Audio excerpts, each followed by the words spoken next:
Cuando pensamos en un samurái nos viene a la mente una imagen muy clara, ¿verdad? La katana, la armadura, es una figura legendaria. Pero, ¿qué hay más allá de eso? ¿Qué había de verdad? Hoy vamos a meternos de lleno en el código que regía sus vidas, el Bushido, y vamos a intentar separar el mito de una realidad que, la verdad, es fascinante y está llena de contradicciones. Entonces, la gran pregunta que nos hacemos es esa. ¿Quién era de verdad el samurái? Porque la imagen que tenemos, la que nos ha llegado por el cine, por los libros, pues muchas veces esconde la historia completa. Vamos a intentar descubrirla. Vale, pues para empezar vamos a hacer justo eso. Vamos a desmontar un poco esa idea que tenemos todos en la cabeza del guerrero samurái.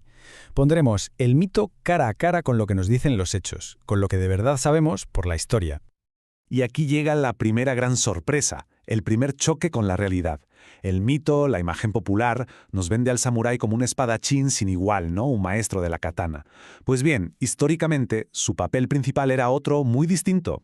Era sobre todo un arquero a caballo de élite. Su arma principal no era la espada, era el arco, el yumi. Su auténtico valor en el campo de batalla se medía por su habilidad en lo que llamaban el camino del arco y el caballo. Es que, fijaos, hasta la propia palabra samurái nos da una pista clave, viene del verbo saurau, que significa ni más ni menos servir. Así que en su origen, un samurái era básicamente alguien que sirve. Su identidad no se construía solo sobre su destreza en la lucha, sino sobre su deber, su servicio a un señor. Y este concepto, el de servicio, es la base de todo su mundo, la pieza central. Claro, y ese servicio no se hacía de cualquier manera. Estaba regulado por un código ético muy estricto, el Bushido. La palabra, literalmente, significa el camino del guerrero. Pero ojo, no era un simple reglamento, una lista de cosas que hacer y no hacer. Era mucho más. Era un conjunto de principios que buscaban formar a un herrero de élite, sí, pero sin que por el camino se convirtiera en una simple máquina de matar, sin que perdiera su humanidad. Este Bushido se basa en 7 virtudes fundamentales. Vamos a verlas. La primera es Gi, la rectitud, la justicia. Para un samurái las cosas eran o blancas o negras, no había tonos de gris. La justicia era algo que salía de dentro, del corazón, y cada decisión que tomaba tenía que ser un reflejo perfecto de lo que era correcto, sin dudar. La segunda virtud es Jung, el coraje. Pero, cuidado, no hablamos de lanzarse a lo loco sin pensar, para nada. El Bushido diferenciaba muy bien entre el coraje heroico, que es inteligente, es fuerte, y la simple temeridad. Se trataba de actuar incluso con miedo, pero transformando ese miedo en respeto y en precaución. Era un valor inteligente. Después viene Jin, la compasión. A ver, un samurái, con todo su entrenamiento, acumulaba una fuerza y un poder enormes, muy por encima de la gente normal. Pues bien, esta virtud, la compasión, estaba ahí para recordarle que todo ese poder no era para él. Era para usarlo por el bien de todos, para ayudar y proteger a los demás, sobre todo a quienes no podían defenderse. Luego está Rei, el respeto. Y esto era importantísimo. Un samurái tenía que ser cortés siempre, pero siempre, ¿eh? Incluso con sus peores enemigos.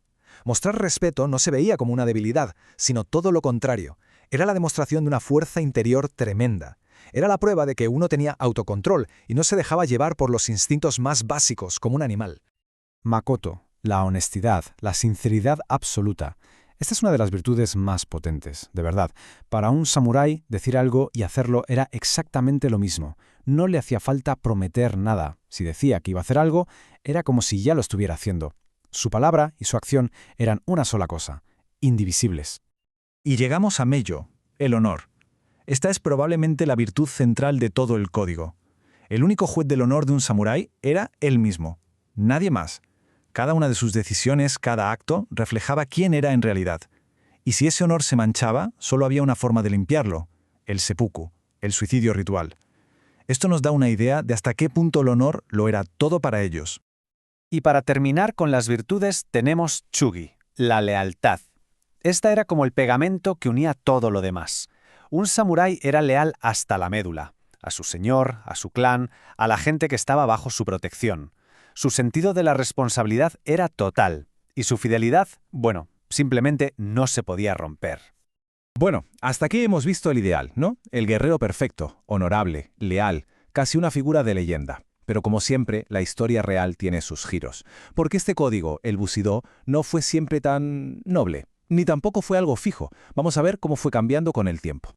Y para muestra, un botón. Esta frase de Asakura Soteki, que fue un señor feudal muy importante en el periodo Sengoku, es brutal. Dice, aunque te llamen perro, aunque te llamen bestia, todo vale para ganar.